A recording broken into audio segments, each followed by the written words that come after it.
ದೂರದರ್ಶನದಿಂದ ಕೊಟ್ಟಿದ್ದು ಪ್ರಕೃತಿಯನ್ನ ಕಾಪಾಡುವ ದೃಷ್ಟಿನಲ್ಲಿ ಮಾಡಿದಂತ ಗೀತೆಗಳು ಅಲ್ಲ.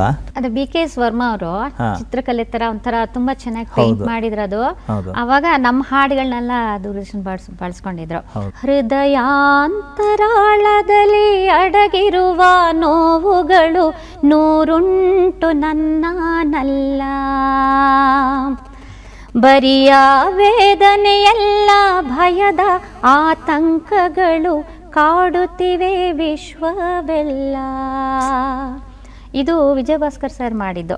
ಅವಾಗ ಪರಿಸರ ಗೀತೆಗಳು ಅಂತ ಶ್ರೀ ನಾಗತಿಹಳ್ಳಿ ಚಂದ್ರಶೇಖರ್ ಅವರು ಸಾಹಿತ್ಯ ರಚಿಸಿದ್ರು. ಅವಾಗ ಒಂದು ಬರೀ ಪರಿಸರ ಗೀತೆಗಳು ಅಂತಾನೆ ಮಾಡಿದ್ರು.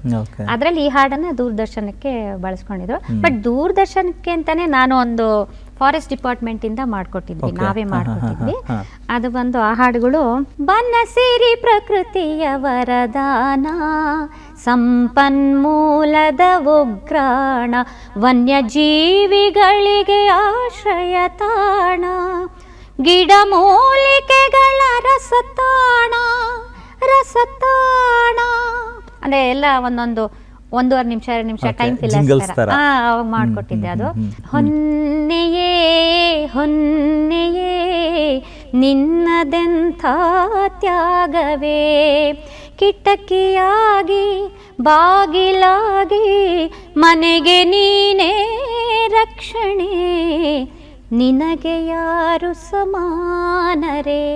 ಒಂದೊಂದು ಗಿಡಕ್ಕೂ ಅದ್ರದ ಒಂದು ನಾವು ಮನುಷ್ಯರು ಹೇಗೆ ಉಪಯೋಗಿಸ್ತೀವಿ, ಅದೆಷ್ಟು ತ್ಯಾಗ ಮಾಡ್ತಾ ಇದೆ ನಮ್ಮ ಪ್ರಕೃತಿನಲ್ಲಿ ಮರಗಳು ಅಂತ ಒಂದು ಕಾನ್ಸೆಪ್ಟ್. ಅದು ಗಿಡ ನೆಡಿ ಗಿಡ ನೆಡಿ ಗಿಡ ನೆಡಿ, ಮನೆಯ ಮುಂದೊಂದು ಗಿಡ ನೆಡಿ, ಮನೆಯ ಹಿಂದೊಂದು ಗಿಡ ನೆಡಿ, ನೆಟ್ಟ ಗಿಡಕ್ಕೆ ನೀರು ಹಾಕಿ ಬಾಳು ಕೊಡಿ, ಬೀಜದಲ್ಲಿ ಹುದು ಕೋಟಿ ಕೋಟಿ ವೃಕ್ಷ, ಒಂದೇ ಬೀಜ ತಾನೆ ಎಂದು ಮಾಡದಿರಿ ಅಲಕ್ಷ್ಯ ಅಂತ.